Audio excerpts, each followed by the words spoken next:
Next MCQ, Mr. Nagarjun decided to resign from MZT Private Limited due to preoccupation. He sent his resignation letter on 12 June 2017 to the company, stating that he will resign with effect from 15 June 2017. Due to non-receipt of any communication from the company, he dropped a mail to 17 June 2017 to confirm whether the company has received his letter.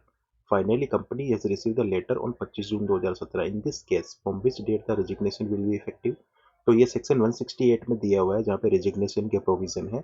उसमें ऐसा बोला गया है कि resignation की effective date कौन सी होगी जब डायरेक्टर ने अपना नोटिस भेजा और उसमें जो नोटिस में डेट मेंशन की है वो वाली डेट प्लस जो कंपनी को जब रिसीव हुआ है उसका वो रेजिग्नेशन लेटर, दोनों में से जो भी बाद में होगी। तो यहाँ पे कंपनी को जो नोटिस दिया है रेजिग्नेशन लेटर, उसमें तो डेट उसने लिखी है 15 जून 2017 और कंपनी को रिसीव हुआ 25 जून 2017। दोनों में से बाद में कौन सी है? 25 जून 2017 आंसर हो जाएगा। 25 जून 2017। अस्सिक्यू फार्मा लिमिटेड एक company listed with Bombay stock exchange, incorporate हुई है 20 जनवरी को। The director of the company want to appoint mister Sanjay who is managing partner of the Sanjay and associate LLP firm of lawyer as an independent director of the company at the AGM to be held on 25th April 2020.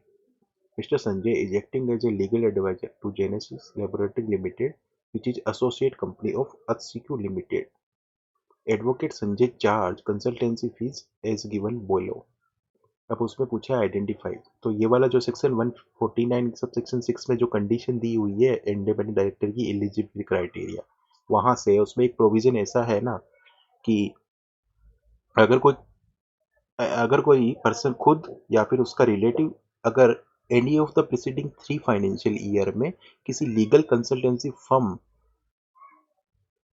का partner, employ या proprietor रहा है और उस legal consultancy firm ने इस company के साथ, उसकी एसोसिएट के साथ और उसकी होल्डिंग के साथ अगर 10% और मोर अपने टर्नओवर का ट्रांजैक्शन कर दिया हो, तो वो उस कंपनी में जो है उस लीगल कंसल्टेंसी फर्म का प्रोपराइटर, पार्टनर या एम्प्लॉय रहा है, तो वो पर्सन जो है इंडिपेंडेंट डायरेक्टर अपॉइंट नहीं हो पाएगा कंपनी में। तो यहाँ पे देखते हैं अब ग्रॉस टर्नओवर जो है लीगल कंसल्टेंसी फर्म का वो दिया है, फीस भी दी हुई है उसने कौन सी चार्ज की है। तो ग्रॉस टर्नओवर के 10% और मोर से ज़्यादा की फीस चार्ज अगर हुई है any of the preceding 3 financial year, तो वो एलिजिबल नहीं होगा फिर इंडिपेंडेंट डायरेक्टर बनने के लिए। तो पहले देखो 40 करोड़ हुई है 2017 में, उसका 10% 2 करोड़, यहाँ पे तो ठीक है, लेकिन यहाँ पे 50 करोड़ का 10% होता है 5 करोड़, जिसमें जबकि 10 करोड़ फीस ले ली है, तो 5 करोड़ से ज़्यादा है, 10% और मोर से ज़्यादा है, तो यहाँ पे वो इंडिपेंडेंट डायरेक्टर के लिए एलिजिबल हो, मतलब डिस्क्वालीफाई हो जाएगा, नॉट एलिजिबल होगा। अब यहाँ पे पहला है अस्सिक्यू pharma limited can appoint mister Sanjay as an independent director irrespective of the fact. नहीं, कैन अपॉइंट तो हो ही नहीं सकता, कैन नॉट अपॉइंट, क्योंकि 10% और मोर से any of the preceding 3 financial year में ट्रांजैक्शन हो चुका है इसका। अस्सिक्यू pharma limited can not appoint, okay, यहाँ तो सही है mister Sanjay as an independent director as he is managing partner of the firm which is legal adviser to its associate company irrespective of the amount. नहीं, 10% से कम है तो चलेगा, irrespective of the amount कैसे हो सकता है। अस्सिक्यू pharma limited cannot appoint mister Sanjay as an independent director as he is managing partner of the firm which is legally adviser to its associate company and the fees charge by the firm exceed the percentage. बिल्कुल ये वाला सही है, क्योंकि 10% और more से ज़्यादा fees charge की है एसोसिएट कंपनी से, उस लीगल फर्म का वो पार्टनर है, तो वो अपॉइंट नहीं हो पाएगा, सी हो जाएगा सही आंसर। अब देखते हैं अगला। Board of Director of Amano Limited is willing to appoint Mr. R as the additional director of the company. The article of the association of the company is silent about the appointment of the additional director. The managing director of the company is view that the board does not have power to appoint the additional director. Validate the above situation in light of the legal provision. तो legal provision जो भैया 161 subsection 1 है, वो क्या बोलता है? Additional director की appointment के बारे में बोलता है कि कौन बन सकता है।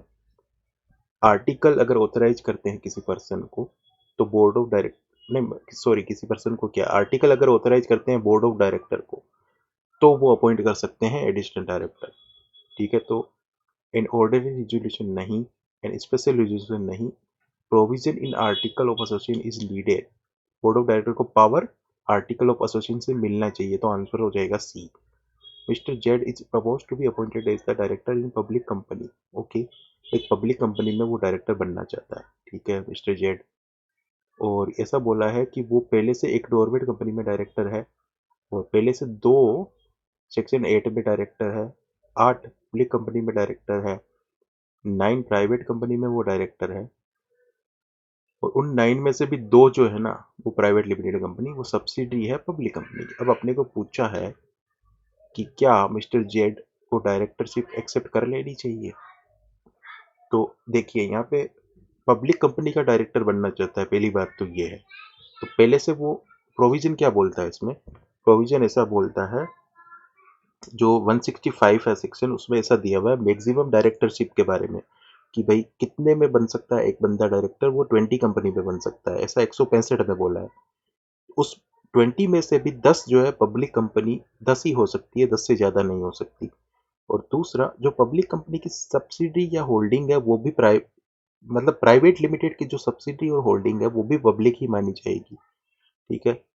और तीसरा पॉइंट क्या है उसमें, कि डोरमेंट कंपनी और सेक्शन 8 कंपनी जो है इस लिमिट में काउंट नहीं होगी, तो उस 20 वाली लिमिट में। तो यहाँ पे अब देखते हैं, ये बनना चाहता है पब्लिक में डायरेक्टर, तो एक पब्लिक में वो बनना चाहता है, डोरमेट को काउंट नहीं करना है, सेक्शन 8 को काउंट नहीं करना है, 8 पब्लिक कंपनी में वो डायरेक्टर पहले से है, और 9 प्राइवेट में वो पहले से है। तो 8 और 9 कितने हो गए, 17। अब वो एक पब्लिक में अपॉइंट होगा तो 18, तो 20 के तो अंदर है, वो तो अलग हुआ है। लेकिन 2 जो प्राइवेट लिमिटेड कंपनी जहां वो डायरेक्टर है वो बोल रहे हैं कि वो सब्सिडी ऑफ पब्लिक है, तो वो भी पब्लिक ही मानी जाएगी। तो 8 पब्लिक कंपनी में वो पहले से है, 2 प्राइवेट वाली भी पब्लिक ही है, 10 में वो 10 पब्लिक कंपनी में तो वो पहले से डायरेक्टर है। अब वो एक और पब्लिक में होना चाहता है अपॉइंट, तो बोल रहे हैं कि क्या वैलिड है। नहीं भैया, he cannot accept no as Mr. T is already a director in 20, नहीं 20 में कहाँ है, 18 में ही है, ये वाला गलत है।